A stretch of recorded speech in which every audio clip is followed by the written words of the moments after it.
Welcome everyone to the Strickland Distinguished Scholars webinar series, Diverse Histories for a Diverse Nation. I'm your host, Martha Norkunas, speaking to you tonight from the Public History program at Middle Tennessee State University. We're honored to be joined tonight by Dr. Maria Franklin, Associate Professor in the Department of Anthropology at the University of Texas at Austin, Dr. Nedra Lee, Assistant Professor in the Department of Anthropology at the University of Massachusetts, Boston, and Dr. Kendra Field, Associate Professor in History and Director of the Center for the Study of Race and Democracy at Tufts University. And finally, Dr. Brad Wright, Visiting Assistant Professor at Colorado Mesa University, who will be moderating the questions tonight. Full biographies of our speakers are available on our website, and our webinar will be closed captions. I have a few other thank yous before we get started.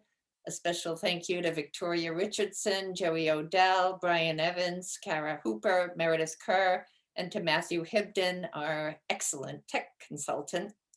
Thanks to our co-sponsors, the Association for the Study of African American Life and History, the Society of Black Archaeologists, and to some of our other professional organizations who publicized the event, the National Council on Public History, the American Association of State and Local History, and the American Folklore Society.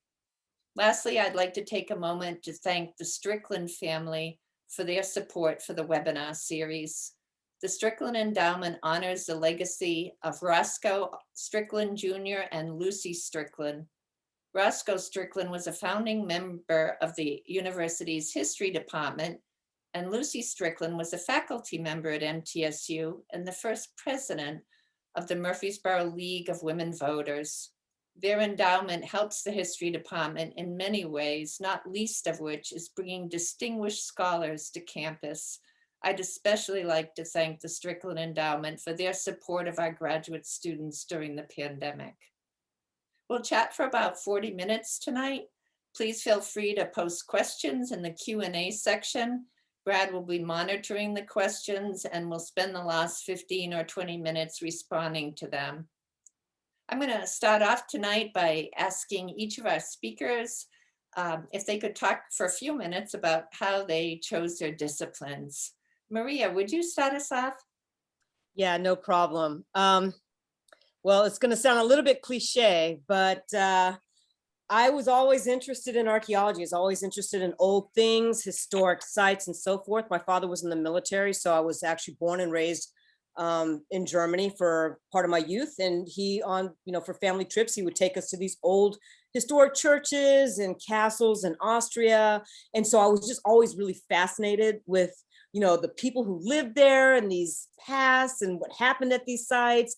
It didn't really occur to me until I was probably like senior in high school, just starting out in college, that I could actually pursue a career in archaeology. I actually was a radio, television, film major first, and I really hated it. So I was like, what do I really like? What have I always been passionate about? It's like, well, archaeology would be great, but how do you even start in archaeology? So I actually called a couple of campuses and said, what do I need to do to become an archaeologist? And said, oh, you need to get an anthropology degree. So that's what happened. I basically switched my major to anthropology, graduated from Auburn. At the time, I was doing Native American archaeology while I was in Alabama. And I applied to graduate school to actually be a Mayanist, but the person who was taking Mesoamerican archaeologists, that guy was not recruiting graduate students, but I happened to meet Jim Dietz on that campus visit to Berkeley for graduate school.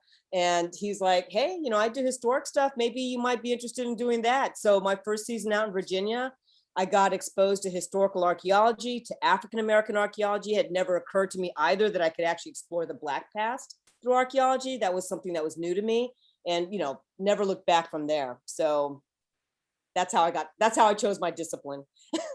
Great story. That's a great story. Nedra, what about you? A little similar to Maria. I chose archaeology because my mom she's a history lover. My mom was born and raised in Williamsburg, Virginia. So I, every weekend, or at least every other weekend, sort of grew up in the shadow of Colonial Williamsburg and hearing people talk about Colonial Williamsburg. So there's always this sort of feeling of being around living history and being a part of living history. And I just always grew up like listening to them talk about just what it was like growing up back in the day.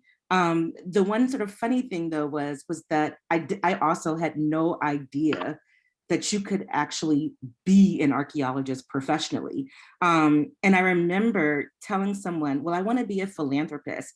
And the classmate was like, you have to have money to be a philanthropist. But I actually thought I was saying archaeologist. I was like, so, you know, I ended up getting kind of lucky because when I was in high school, right around this time when I was telling people that I wanted to be a philanthropist, but really thinking that I was choosing a career with something in the past, this was during the time of the African Burial Ground Project. And being born and raised in DC, my high school was actually located across the street from Howard University. And at the time, Dr. Michael Blakey was head of that project and also employed as a professor at Howard University. And I had a guidance counselor who gave me an opportunity to volunteer. She connected us and she found a way to introduce us so I could volunteer at the Cobb Laboratory. And from there, it was, all right, I think I want to do archaeology. However, once I went to college, and even though I went to college thinking, okay, I'm going to do archaeology and I'm going to do it on African Americans, there were no classes on African American archaeology. All of my classes were actually in the classics department. And so if it wasn't for an opportunity to do research under an anthropologist by the name of Dr. Jack Glazier, really on Zora Neale Hurston, I probably would have actually, I don't know what probably would have happened. I think I would have gotten a degree in anthropology and maybe theater. But somehow I ended up sort of keeping myself back on that track through those experiences. Oh, that's interesting. Well, Kendra, you're our only non-archaeologist. You're a historian by trade. Can you talk a little bit about your journey? Sure. So funny enough, I actually initially was going to be an anthropology major when I was in college, and English. Those were kind of my two areas of interest. I really did not like history in high school. I went to kind of a good public high school, but the history courses were mostly about presidents and dates and kind of national history. And I didn't connect that at all really to what I loved, which was the stories that my grandmother told me at home, which were stories about her childhood growing up in Oklahoma. My grandmother was African-American and also Creek Indian, and it's my dad's mom. And so I grew up with like an enormous wealth of family stories that were just fascinating about. I grew up in New Jersey, but I was hearing about this place, where there had been widespread Black and Native land ownership, where there had been, my grandmother had Black teachers, Black principals. She was, part of an all Black town. And so it just was a kind of a spectacular world in these stories that I did not connect at all to what I was learning in high school history. And so when I got to college, I thought, well, I don't want to do history. I'll do this other thing that seems like it's a little more friendly to storytelling or, culture or something. But then I took a course, my roommate encouraged me to take one history course, and I did. And I happened to get Craig Wilder, who's just a phenomenal historian. He most recent book is called Ebony and Ivy. And this was in the 90s, 96, I think. I took a course with him and I never looked back, as Maria said, from that point on. He just kind of, for the first time, I realized the stories I was hearing at home really did connect to North American history, US history, African American, Native American history, and that there was a certain kind of access that one can have through one's family that's just impossible to get any other way. And so from that point on, it was still kind of a windy road. At some point, I remember saying, "Oh, I don't want to write about the past. I don't want to write about history. I want to change future histories." And so I ended up actually getting a master's in public policy, teaching for a couple of years, working for an organization called Color Lines on racial justice and kind of with community organizers and different campaigns on immigration education. And this was in the early 2000s. But then a number of things happened, including my father passed away, and I took care of him the last couple of years of his life. My grandmother and I ended up going back and forth to Oklahoma in the 10 years after he passed, and collecting story after story after story. And at that point, I realized, okay, you know, maybe it's history. And I had started a PhD program in history, thinking that I was going to, you know, write about actually an African-American Shaker woman, do something not connected to me per se. But then my advisor said, when I told her these stories, she said, you know, you really should do something with them. And at that point, I was very fortunate that Taya Miles had just come out with her book, Ties That Bind, an Afro-Cherokee family in slavery and freedom. And there was a kind of a growing field around Afro-Native lives. And so I was able to kind of get into that world and also to kind of explore family history and what it means for scholars to engage their own ancestors. Would you just mention the book that you did publish based on, in part, in your family stories? Sure. It's called Growing Up with the Country, Family, Race, and Nation After the Civil War. And it traces my grandmother's grandparents and their migration from the Deep South to Indian Territory in early Oklahoma in the 50 years after the Civil War. It's funny because I also grew up hearing family stories from my mother and grandmother, but the path that I took to get through that was in folklore and oral history. Mm-hmm. And it was a similar path where I thought, I always wondered what my family did. Other people had artists and writers. And I thought, oh, we sat around on Sundays and holidays telling stories. And then there's that revelation where you realize, oh, they have incredible value. Mm. Yeah, that's kind of amazing. You know, one of the things when we'd spoken before, you all talked a little bit about your work as being important, anti-racist, which is, you know, at our moment in time, at any moment in time, but it seems particularly significant now. And I wondered if you could talk a little bit about the importance of doing any racist work today. Nedra or Kendra or Maria, do you want to? Sure. That?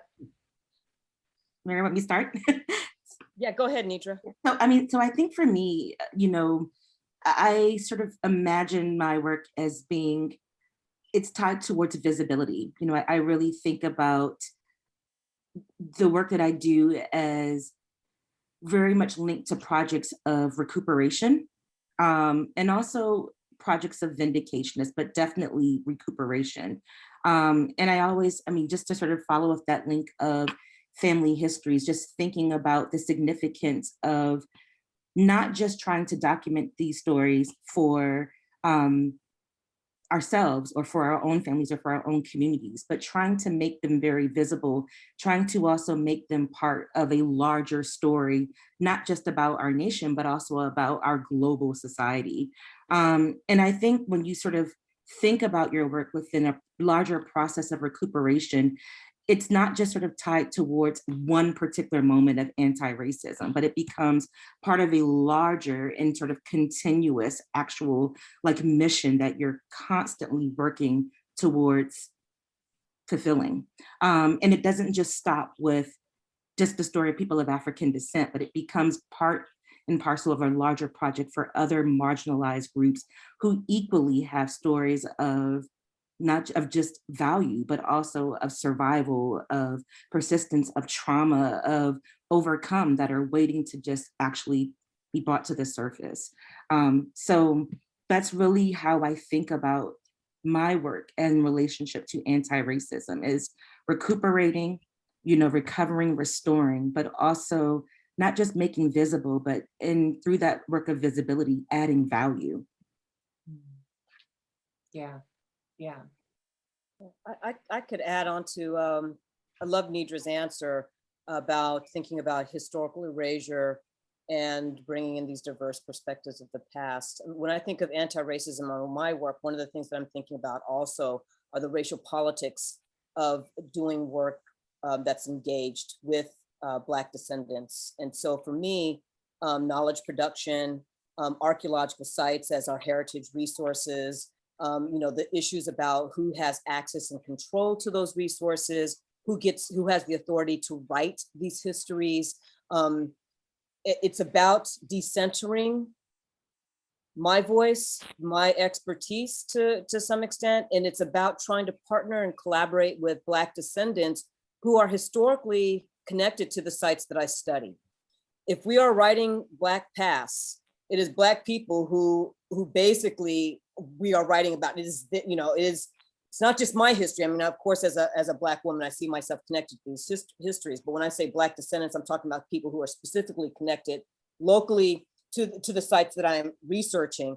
So it is about, sharing power, making sure that they are part of the research process, that they are, as Michael Blakey and Cheryl LaRoche would say, my ethical clients, that I have a social and moral obligation to work with these folks. So that is, an aspect of anti-racism, about power, authority, and the politics of doing research that I think about as anti-racist. And I also think about it in terms of theorizing racism, demystifying the process of racism, understanding that this is a structural issue, that it's a type of power that has persisted over time, but it's also mutated and changed over time.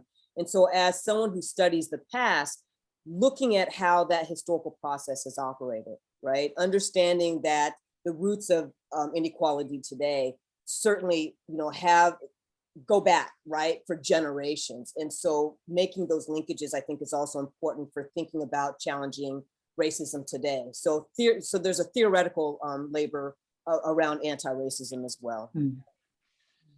Yeah.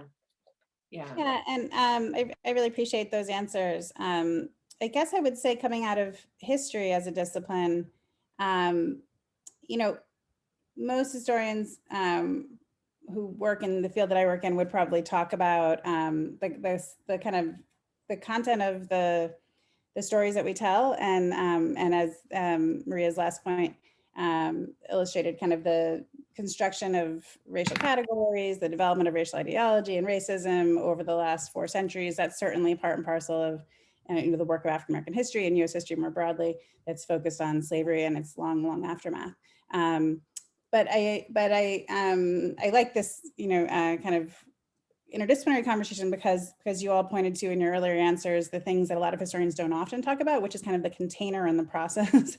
And so one of the things that I've been working on the last few years is has to do with the history of the discipline of history, and what a privilege it was for me in the 21st century to write about my own ancestors, and how that's a really relatively recent privilege, and a very specific one, and how many African-American historians, especially professional, but also beyond the academy, were not able to engage with their ancestors, even though they had immediate stories of their parents or grandparents connected to what they were writing about.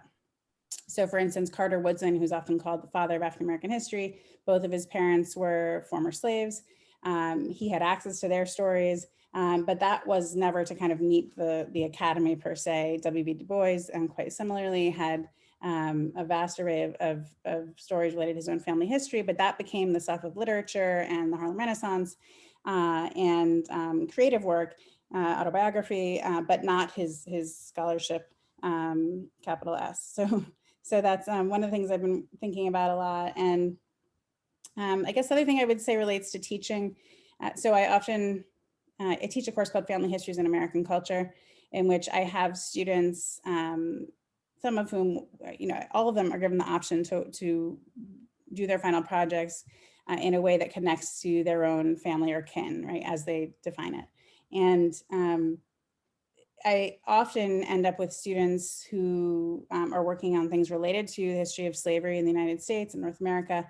And I'll have one student who has lots and lots of documents who's writing about a slave owning ancestor, and another student who's writing about an enslaved ancestor, and of course some who have both slave owners and enslaved in their family histories. And I'll pair them together and get them to think about the kind of disparities within the archive, right? The kind of inequalities of this archival process that have to do directly with the history itself, and what that means and what it means, what different kinds of challenges it poses depending on what position you're in that scenario. And it's not always obvious. It's not just the obvious, okay, you have a lot of paper and I don't have a lot of paper, I just have a turn of a phrase or a first name. There's other I think, challenges to having a lot of paper that are different. And there's also the creative opportunities to try to kind of get past what we, the barrier we think we can't ever get past, right?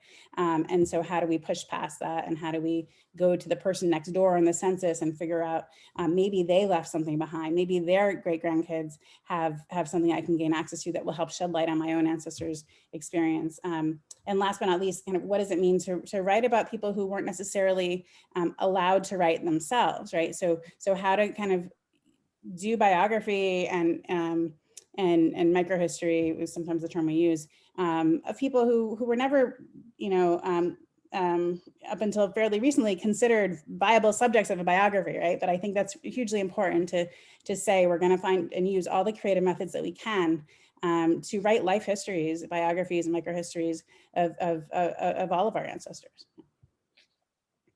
Yeah, I mean, I often say to my students that the sort of lives of ordinary people weren't even considered history. It didn't even enter the, and we always read Trio, Silence Right. in the Past, which I think has impacted generations of students. Yeah. One of that brings up to mind several other topics. One is this idea of silencing and who gets silenced and under what circumstances.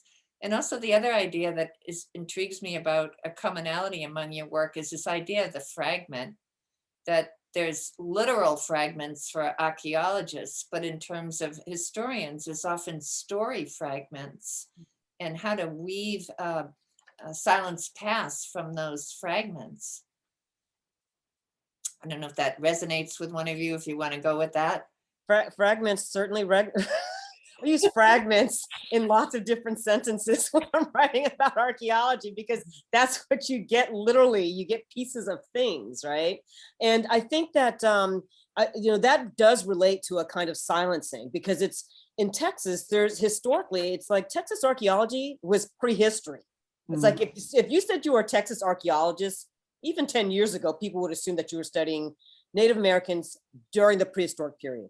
And part of the bias against African-American and even poor white sites in the state has been, well, they didn't leave anything behind. Well, they didn't leave a whole lot behind because they were impoverished a lot of times, right? And so that doesn't mean that you can't find them archaeologically. It's just sort of like, people, archaeologists have this bias of like, well, if you just find a bunch of nails and some broken pottery sherds and there's not a whole lot of architectural integrity at a site, then don't bother with it because, there's not that much information. Well, the absence of stuff is also giving you information about these people's lives. And so that silencing and that fragmentation, I think, have worked in conjunction with one another to kind of justify historical erasure of certain groups. And so, it's also why I think as archaeologists, interdisciplinary research is so important, right? It's not just the archaeological record, it's also digging into the archives, although I will not, there's no way I'm the expert that Kendra is. I'm like one of those a beginner in a lot of ways with the archives. But I mean, using the archival record is very important as well. And then Martha, of course, as you know, I've also dabbled somewhat in oral history. And again, I'm not the expert that you are, but I have done oral history research along with Nedra on projects, weaving in all of these sources, not only bridges the kind of, it's about mutual knowledge production, right? So oral history is a freaking great vehicle for involving descendants in research. It's like amazing. You can also have them work out on a site with you. Right now, I'm involved in a project in Denton County where a direct descendant of the person whose site we're excavating has been involved with the field work. And so, but it's about mutual knowledge production. So using, interdisciplinary approaches not only gives you this kind of richer history because you're pulling together all these fragments, right? And you'll never have the complete thing, but you have multiple lines of evidence. And it also, again, provides opportunities to work with descendants in that knowledge production around a history of a site. I mean, the fragments are actually one of the things that I am most that I find to be most exciting about archaeology, and also about its potential for recovering stories that are oftentimes hidden or considered lost, or that are considered not to be valuable. And one of the things I think is even really important about even the conversation that we're having today is that if you just think about the sort of aims of historians and archaeologists from a very strict disciplinary perspective, we oftentimes don't talk to each other, or we oftentimes neglect the fact that we share a common sort of desire in terms of what we want to document about the past or to illuminate about it. But what's really fascinating, and what's also pretty fun, I think, about archaeology, and definitely historical archaeology, is just being able to bring together these different clues as in what you get from different sources, to begin to piece together and find different stories. And that's one of the things that I find to be really some of the most exciting aspects, not just about archaeology, but in particular about African diaspora archaeology, because it's literally within those fragments and those silences that you actually are able to find some of the new stories. Stories that ultimately are just some of the most moving things, and literally that come out because of the ways in which we work with both the limits and possibilities of not just materials or the document, but even sort of that which is passed down. And I think sometimes we forget that magic that happens in between that, but it's literally through those fragments and stitching that you get that. Kendra, did you find that in your work that you encountered many fragments of stories? Yeah, I mean, traditionally historical monographs, say in what we call the new social history, are a collection of fragments. You'll get, okay, here's a chapter on, the cultivation of rice under slavery, right? And you'll get like 100 different people's experiences, but just little pieces of each person. And, to the point that you can't really see, the individual or a family, or it's hard to see a kind of multi-layered, multifaceted life when all you have is that little piece. So that is the challenge, I would say, of that I was referring to earlier, of writing about people about whom we often have very few sources. On the other hand, I think kind of extrapolating out, really doing kind of place-based work, which I can think of as another connection between history and archaeology, but really taking a close look at individual communities means, whether that's on a census or whether that's through an archaeological dig, which I would also be completely ill-equipped for. But on the census, I can look and say, okay, this person was right here. Who's next door? Who's right beyond that? This person is listed twice. Were they working here and living here? Kind of use kind of grounded historical speculation to kind of round out a fuller picture of what a person's life might have been like. I, for instance, wrote about my grandmother's grandfather, Monroe Coleman, in my first book, and I didn't have anything he had written. I had a couple things that his grandchildren said that he used to say. His father, it was said to be the slave owner on the plantation where his mother was enslaved in Mississippi. So it's a child of a slave owner and an enslaved woman. And he was born right at the beginning of the Civil War. And he later on ended up kind of tending to that plantation after the slave owner died. So they stayed on that plantation for a while before moving to the Mississippi Delta and sharecropping, and then on to Oklahoma. Now, I wanted to get a sense for what his life might have been like. And really what my main goal is always to kind of get to some sense of interiority, right? Which is so often denied historically, Black subjects in history, right? We so often don't get the kind of interior and emotional life of someone. And that's something that I cared deeply about. And so I looked for other people that were categorized as mulatto, which was the racial category in the census at the time that he was categorized by for those years before that category disappeared, who were about the same age and who were in the same county, right? And I found someone else who ended up attending Fisk University at the same time as Du Bois. And so I had some writings from him. I had a letter from him that was in the Fisk archives and in the Du Bois archives. And, so that kind of piecing together okay, this is not the same person, right? They were not the same person. They did not have the same experience, but they had similar familial backgrounds, similar class backgrounds, one might say, and some other things in common, right? That I could, and I didn't just go to him, but I went to a bunch of other folks to try to like round out and get a sense for what his life might have been like. Nina, can I go back to something you said where you might explain to people that aren't familiar about what is African diasporic sites? And I know in an earlier conversation, you talked a little bit about their eligibility for National Register. I want to connect this back to land and significance and what gets erased, and a little bit about how these sites associated with Black history are often not considered significant.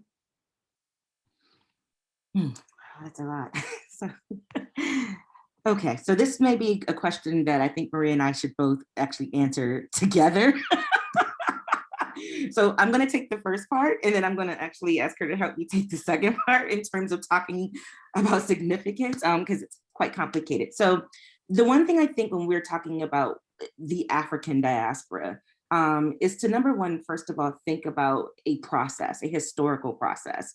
And when we say a historical process, we're talking about a process that is characterized, but not necessarily defined or delimited by the dispersal of people of African descent throughout the globe because of the transatlantic slave trade. And again, I say characterized, but not delimited by, to sort of emphasize the fact that migrations and movements have long been part of just human history. But in particular, when we talk about the African diaspora, that particular moment of the transatlantic slave trade is a moment of particular significance as it relates to literally that dispersal.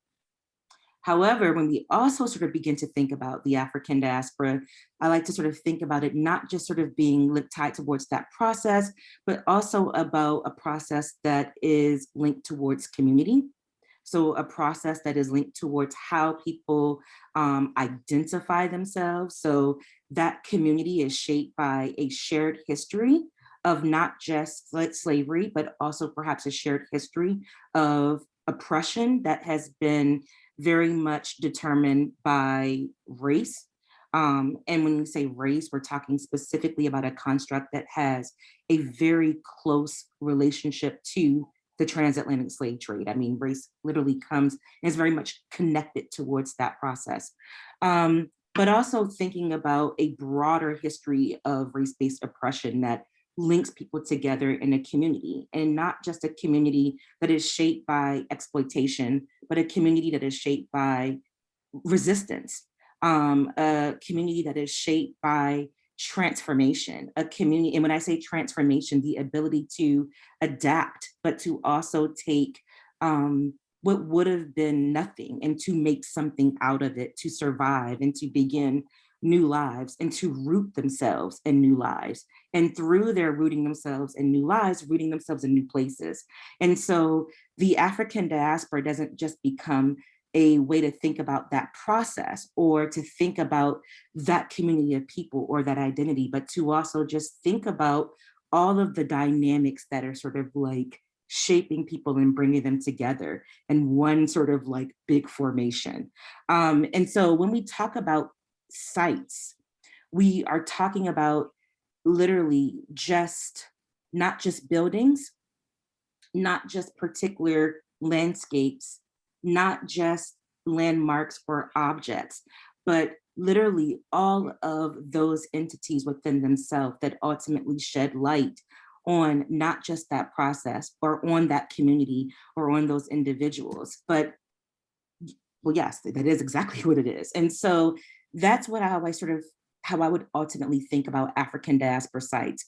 But it's also, as I'm saying, that can be very challenging because as you're talking about sites, there's something about it that is very limited to place. And you think about it having very finite boundaries.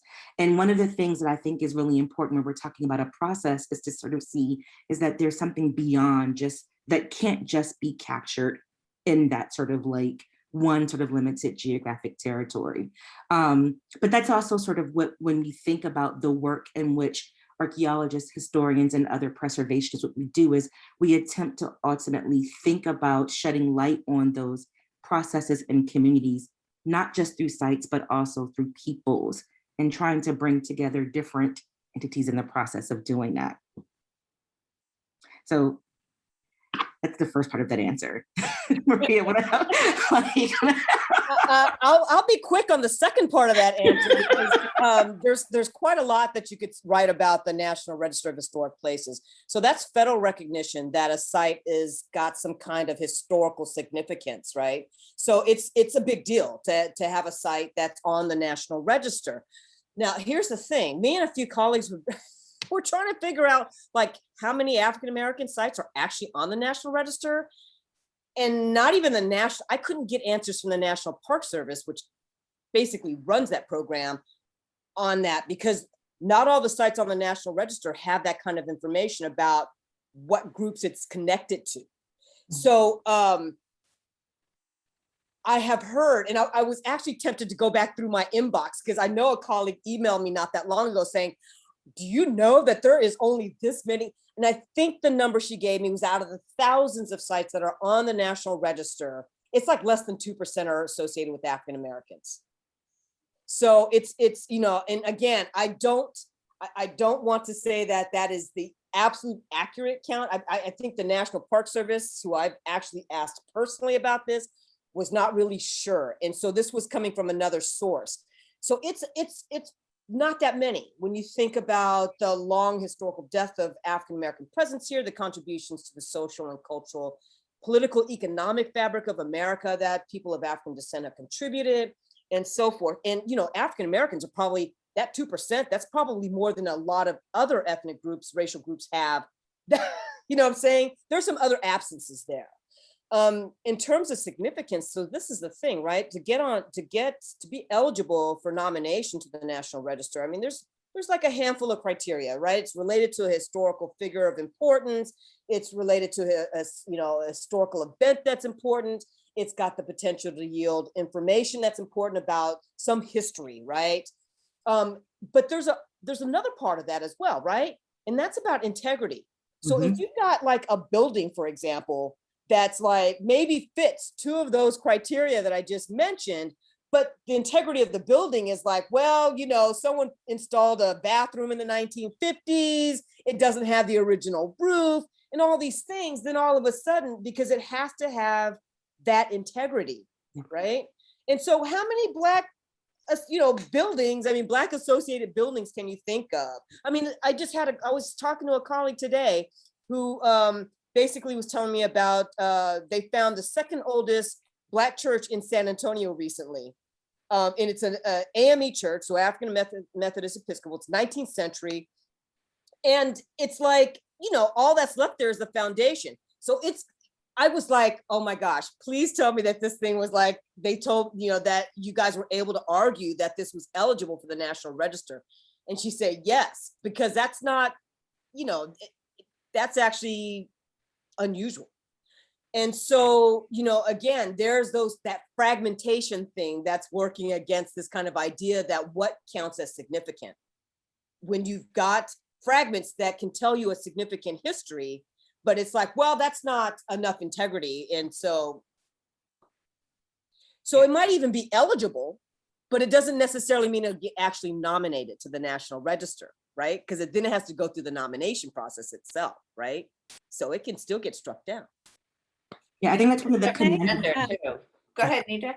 Well, I was going to say that I think this is one of the conundrums that we oftentimes face when we're talking about the African diaspora as process, and then the actual formal process of attempting to map that history onto an actual historical landscape through sort of the National Register process. Because once you begin to think about finite places or finite things that ultimately speak towards the history and peoples of the African diaspora, fragments become one of the main ways that ultimately can really sort of undermine that process.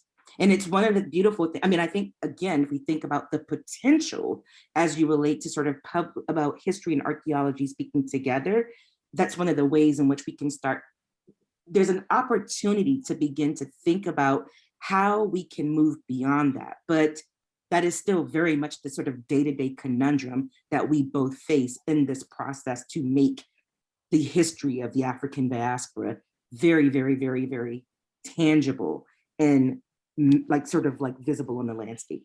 Right. And Can I add nature was one good. to that? Oh, sorry. Go ahead, Kendra.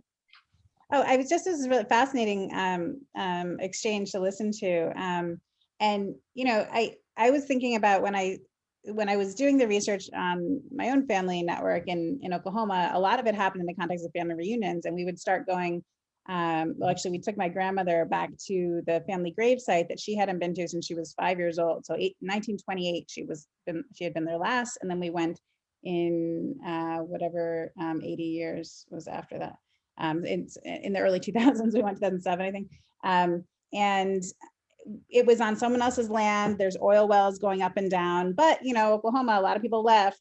It pretty much looked the same, you know, but there were barbed wire fences. You know, it's an absentee landlord, you know, the oil company. But we could still get to the grave site, but we had to climb through the barbed wire. So my grandmother, 80 years old, was like limboing through that. My great uncle Clifford, you know, everyone, like about 60 of us, climbed through and up to the grave site.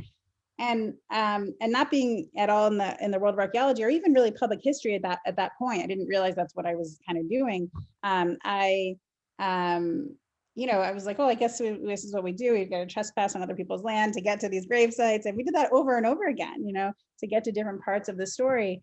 And, you know, there would be the foundation of something. Oh, here's the school that they built. Now there's just the foundation of it. Here's the steps to the church, nothing else. And I didn't, no one in my family, nor did I know, I didn't know how to, you know, what the conversation was and how, you know, how can we change any of this? And I knew so many people. And if you go to, there were about 60 Black towns and settlements in Oklahoma. Most of them, with the exception of Boley and Clearview and a few others, but look like ghost towns. You know, I mean, they are these like empty movie sets that have been abandoned in many ways, although there's still a devoted set of people that keep going back there to tour when they have family reunions. And that's what our family was doing. But I mean, I just want to say, I so appreciate the work that y'all are doing. And I wonder if, yeah, I do think that conversation between historians and archaeologists, particularly family history and archaeology, is a really rich one to have. We started the African American Trail Project here in New England, which is a totally different place where a lot of things are marked. But the idea was, oh, well, we don't know, it's going to be a big process to go get a plaque, even if it's like a city plaque or something, you know, so we're just going to make it a digital map and kind of, and map everything, keep adding sites as we go. And so I'd love to hear you guys speak to, like, what are the pros and cons of going through the National Registry process versus finding other ways of mapping the diaspora? And the public nature of your work too. I mean, you mentioned the Trails Project, and that's sort of the public history part of what you do, Kendra. But Maria and Nedra, you also, in a lot of your work, is in public archaeology or involving the public in understanding the past. Yeah, I mean, you know, I mean, I usually try not to see things in either or. So, I mean, I think the National Register process could certainly be a good thing, you know, to raise the visibility, to permanently mark and commemorate certain spots. And so I wouldn't negate that. It is obviously pretty time consuming to put together those proposals. I've only, you know, marginally worked on one with a colleague of Nedra and our, you know, that we've worked with before in the past. But I will say that the digital thing is actually a pretty cool idea. And that's just because, especially for younger people, you know, they tend to be attached to their mobile device. And so putting together some kind of a digital trail that even if they're walking along, that might be you might have geolocation, you know, where they stop at a certain spot and then, you know, there might be some kind of a voiceover that happens or something like that. I think that is something that I would definitely think would be a cool thing to do. I've never done anything like it, but I see that is a lot of public history is kind of trending in that way. I mean, they have a excuse me, a racial geographies project here at UT that does the same thing. So Yeah, I am actually inspired by digital media and the sort of use, like when you think about the African American Heritage Trails Project, and I think about those are projects that are, they're not just empowering for as it relates to the identification of sites, or even for the accessibility of allowing for people to actually identify and make them visible. But there's also just really just how rapidly accessible it can be, and how simple, I don't want to say simple in like a sort of like reductive, because there is some sustainability that you have to think about, but the process of being able to participate not just in the sort of history making, but the actual process of producing history and formalizing it becomes absolutely just, I mean, it becomes, it's inspiring. And it's very democratizing in a lot of ways. And I think it is a very alternate tool. You know, when we think about, there are a lot of, you know, the sort of structural inequalities that oftentimes come through working through sort of state sanctioned sort of like projects that are geared towards, you know, sort of preserving history. You know, we can sort of talk all day, every day about how race becomes a sort of complicating figure in terms of like preventing people from participating in that. However, when you think about projects such as the Truck Project, there's a sort of grassroots effort, and it really makes it sort of makes me think of the ways in which early history-based Black organizations really sort of took control of their own past, and sort of not only took control of it, but really ultimately made ownership over, saying that we will preserve our history with our own resources, even if someone thinks that they're very limited. And so I'm actually very inspired by the sort of like possibilities of digital media for allowing for an alternate way of not just really kind of identifying and recovering these sites, but also really making them accessible to a wide range of audiences. In fact, for my grad students, you know, in fact, Maria, who was my grad advisor, you know, I remember she wanted all of us to take a digital data class. And when we were learning ArcGIS, I complained throughout that class all the time. I could not understand, why do I have to learn a map? I don't want to make maps. Why can't we just have someone else do it? Why can't we draw it? However, it is amazing when I think about my grad students, because the one thing that actually makes them so good at what they do, not just as archaeologists, but as archaeologists who are able to dialogue with the public, is the way in which they take digital tools and they ultimately make history available in a very cheap but public platform. And there's something that's so powerful when someone who ultimately sees where their family once lived at that site, or to see the artifacts there. So, you know, I am team 100% that needs to be the one methodology that all students that are actually in the role of producing and ultimately preserving history is becoming aware of how to use a range of digital tools as an alternative to ultimately to doing history.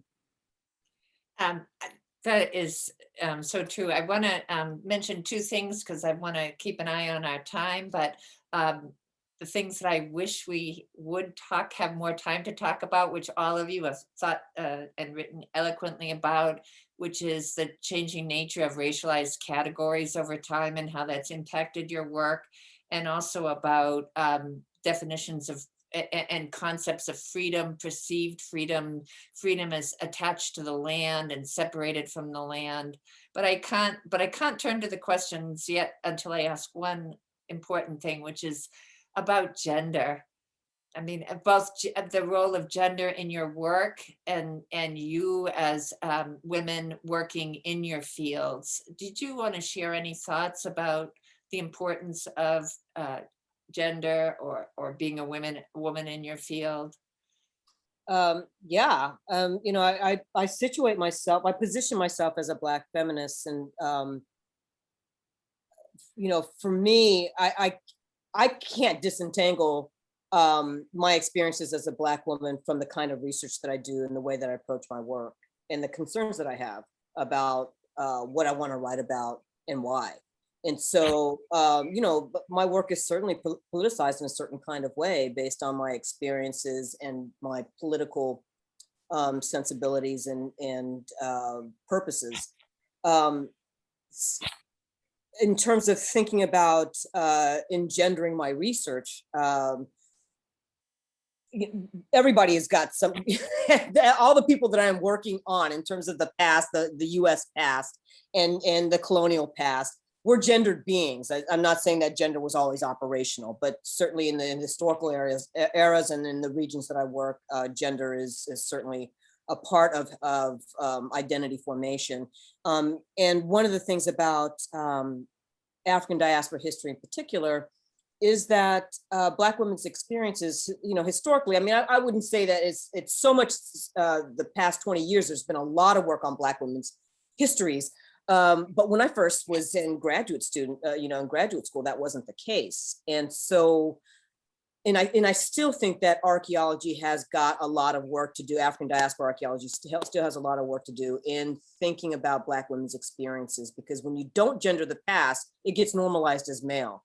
And we know that Black women had different experiences from, their male counterparts under slavery, during emancipation, and so forth. So, there are a lot of wonderful scholars out there who are looking at Black women's experiences. They certainly have inspired my own work. So I'll stop there so that other people can have a chance to say something too. I'll let Kendra go first. Go next. Yes. So the first thing I started thinking about was, the stories and the storytelling.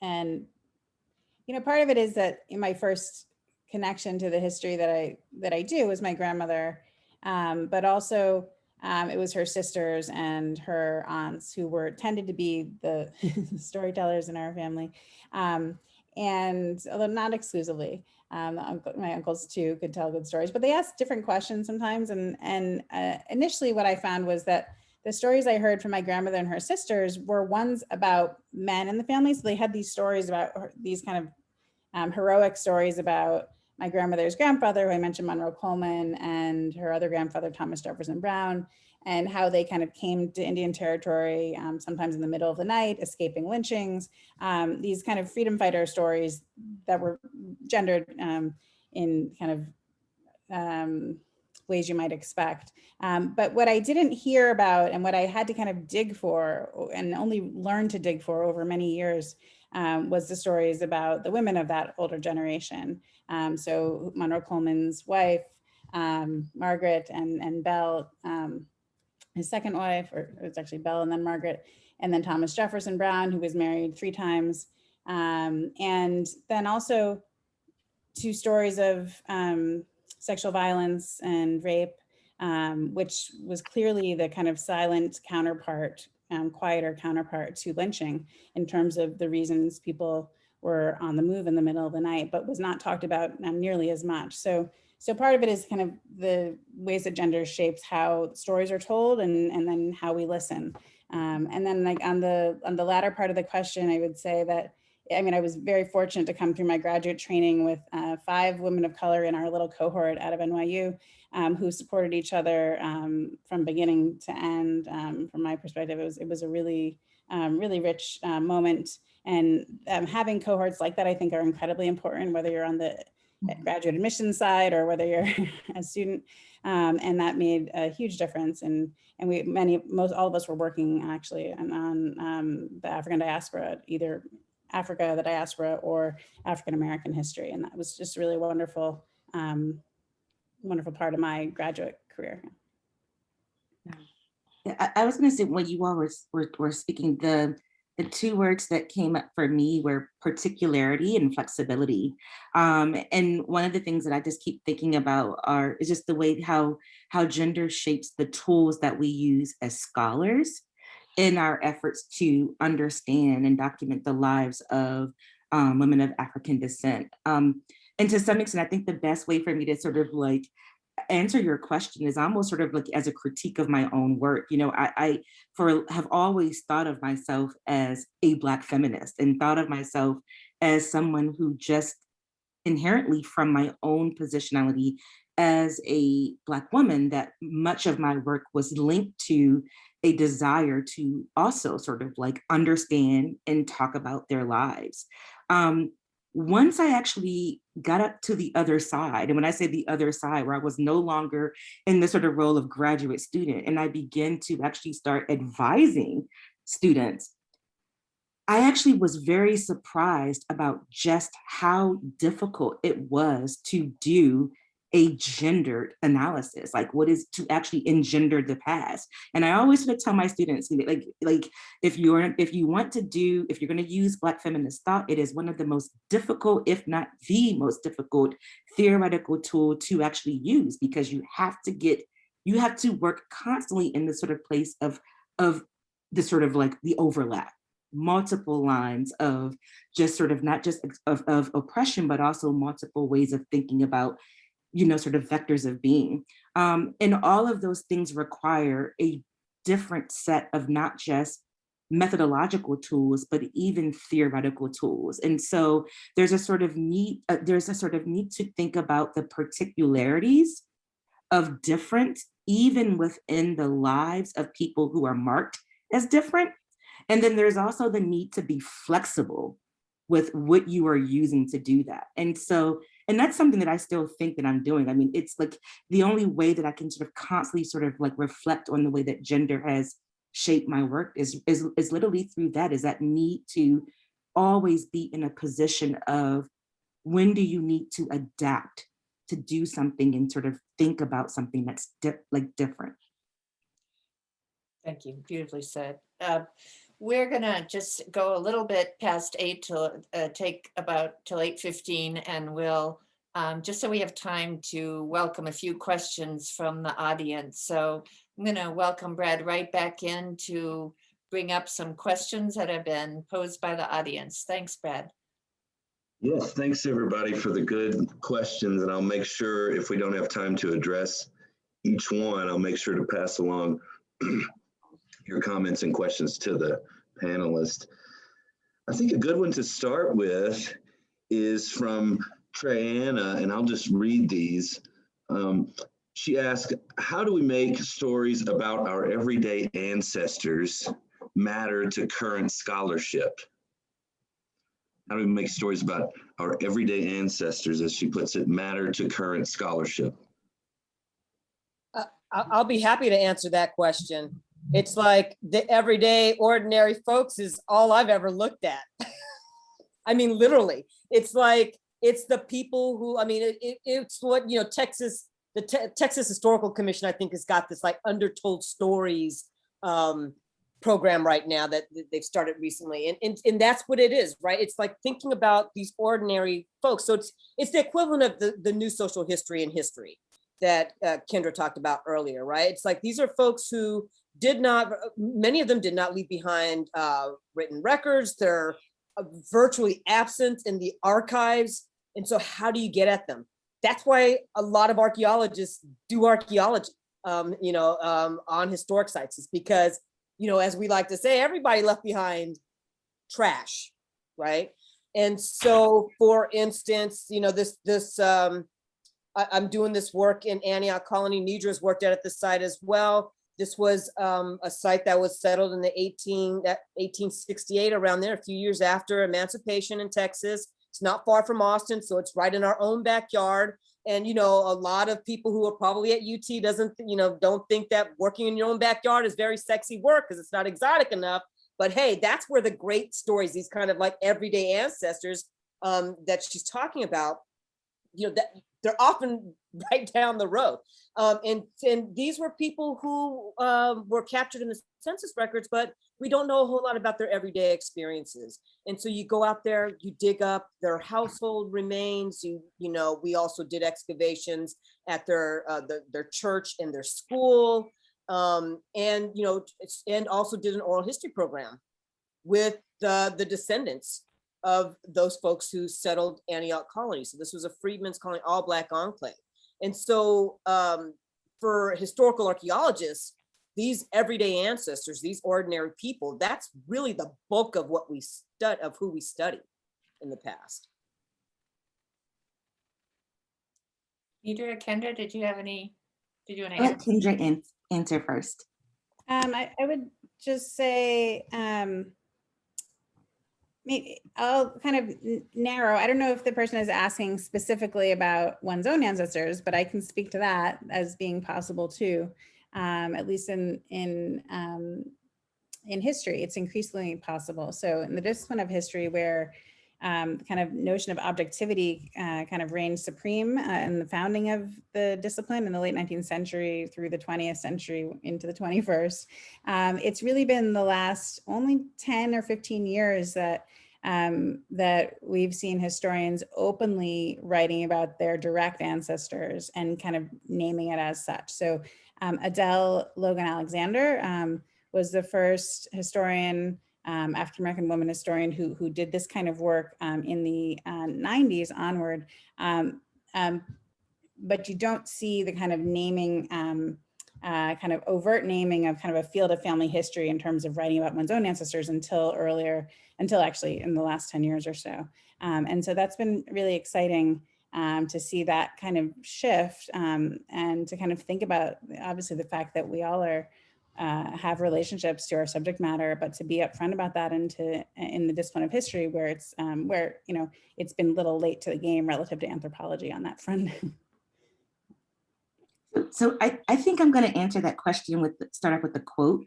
And it's one of my favorite quotes. And I read this quote to my students in class last week because I just think it was so good. But it's the quote by Karl Marx, and it says, "Men," you can put women if you want in there too, "make their own history, but they do not make it as they please. They do not make it under self-selected circumstances, but under circumstances existing already, given and transmitted from the past. The tradition of all dead generations weighs like a nightmare on the brains of the living." And I really love that quote because I think that it's literally the stuff of the everyday, right? Like, it's not about just institutions or the macro, right? Like within that quote, just something that says men or women make their own history, humans make their own history. It is screaming out that like literally the experiences of our ancestors, the experiences of people who are just sort of viewed as the faceless blobs of the past really matter, that they are ultimately what drive everything that we ultimately define as history with the capital H. So I think that as long as we think about that, as long as we think about history with the capital H as represented by all of those individual actions and feelings and hopes and dreams of families, of children, of people, then we ultimately, it matters. We can take maybe another question, one more, Brad. Yeah, and there's some really good ones continuing to roll in, but I'll go with one from Melissa Davis. She asks, what ways can the explications of disparities in the archives be used in public history programs? Disparities in the archives and how to use that in public history programs. It's a really good question. I mean, I mentioned that a little bit earlier, so I don't know. I don't have a full answer to that. I have never. Well, we had a public history program when I was teaching at UC Riverside, and here at Tufts we have a museum studies program, but I've not taught directly in a public history program, I would say. That said, as I said in my teaching, I really build in a lot of space and time for students to kind of think about the archival process and to theorize it and to develop, really to read some of the most kind of the newest and kind of cutting edge historical work that's attempting, and also literary work that's attempting to fill the, or to address, I should say, the silences within the archive. So whether that's Taya Miles or Sadia Hartman out of English, kind of thinking and using interdisciplinary methods to think about how we negotiate the disparities within the archive. Do you want to maybe take one more, Brad? Yes, this is from Thomas Flagel in Middle Tennessee. He asked, many of our plantation museums in Middle Tennessee minimize, if not ignore, landscape remnants of their enslaved people. Are there plantation sites elsewhere that have embraced archaeological searches of their slave past? Yeah, I can answer that. There are some really good places in Virginia that have, I mean, at Montpelier, they've actually started, they partnered, they're working in collaboration with the descendants of those who were enslaved at that plantation, and are working directly with them from beginning to end. It's a completely collaborative project that the descendants are helping to shape the research questions, the research agenda, what purpose that history will serve, and so forth. They're absolutely completely involved in that project. And as a matter of fact, they produced a publication out of that I actually have been I'm going to start assigning to my classes on, and it's co-authored by the descendants and the researchers, along with other researchers at different historic and heritage sites elsewhere, on how to do this kind of collaborative public history in archaeology. And so Montpelier certainly been doing a great job. There's really great research also at Monticello, Jefferson's plantation. The archaeologists there have been doing a fantastic job since about 1980. They started doing work on Mulberry Row, which is where Thomas Jefferson housed his skilled laborers and enslaved domestics as well. But they've got a long record of looking at the Black past at Jefferson's Monticello. Mount Vernon does some work as well.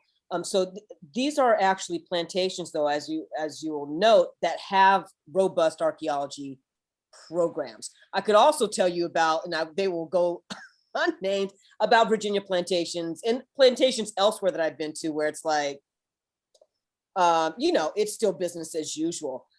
There's also the Whitney plantation in Louisiana that I think has done a really great job at addressing slavery, African and African-American history, and actually linking it to contemporary racial politics as well. And so there are definitely, there are models. There's no excuse at this point in time for folks in Tennessee to just continue like ignoring or just calling the people who are enslaved at the plantation servants, or just, because they don't want to be rude. Someone told me that, a docent told me that one time, you're gonna knock me over with a feather. But that, those kinds of histories, I know they're still being reproduced. But there are definitely role models that have moved away from that in very productive and politically conscious ways as well. We're gonna, is there another short question, Brad? Maybe this is a good short answer when Brian Soms asked, is it difficult to get funding and support for archaeological sites of underrepresented people, especially with the quote problem of little material culture? Funding, support. Yeah, very short answer. Nedra, did you want to tackle this one? I'm gonna let you handle that one. So the major funder for academics, at least, is the National Science Foundation in terms of archaeology. That is, in the US, that is the biggest funder for,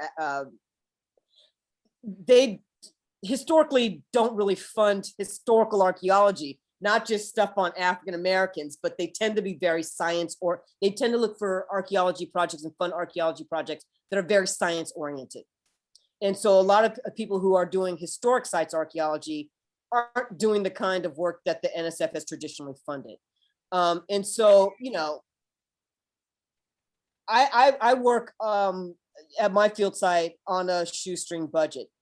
But also in Texas, as in most states, the departments of transportation actually pay for a lot of public archaeology.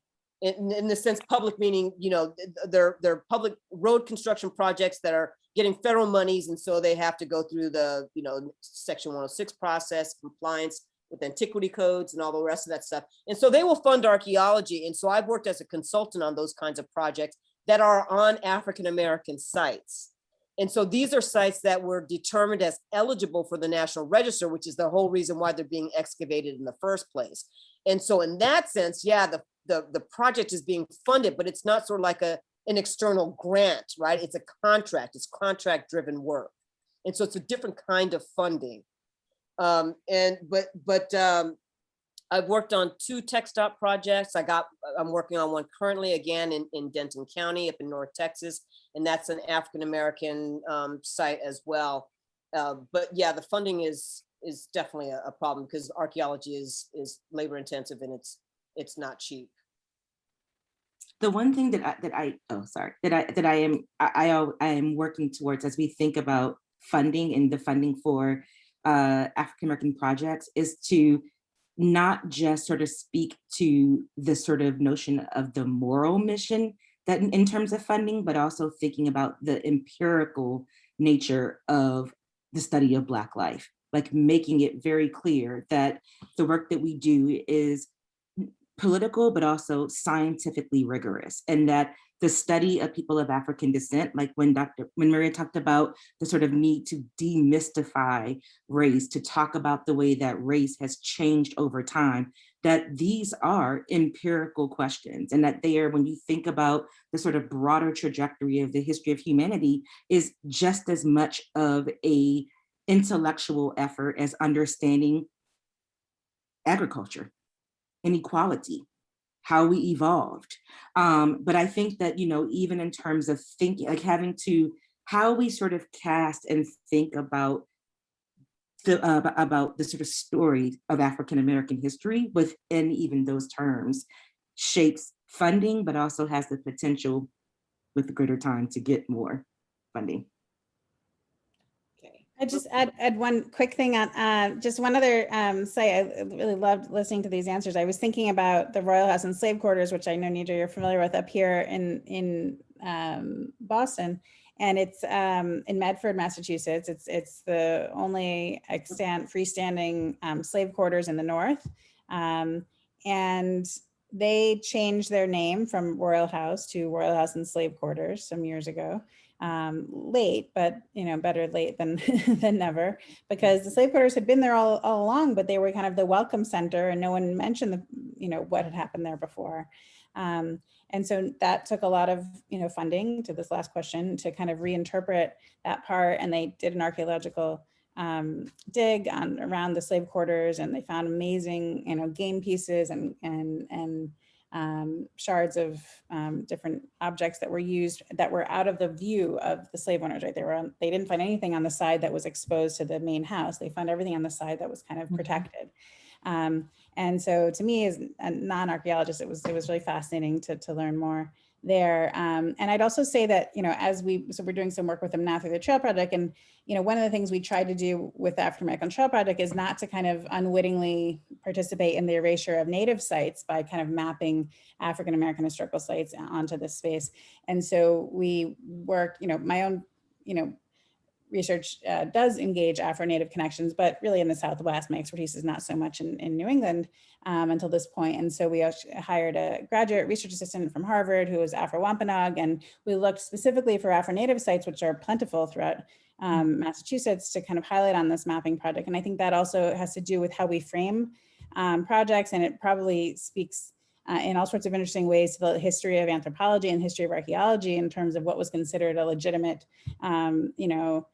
field. And my understanding, which is largely through Zora Neale Hurston's experience, right, is that when she started out, right, it was Africa or Native America, but African America wasn't really the thing, right, for funding purposes, and to kind of deal with that, but then also to kind of look at the connections between these communities. Yeah.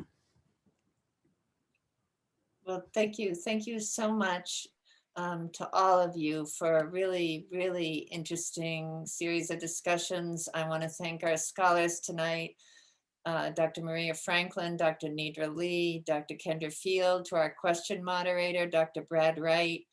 Thanks to the Strickland family for sponsoring the series. And we look forward to seeing all of you on April 22nd at 7 p.m. Central Time for our next webinar, where Dr. Nedra Lee will join me as co-host.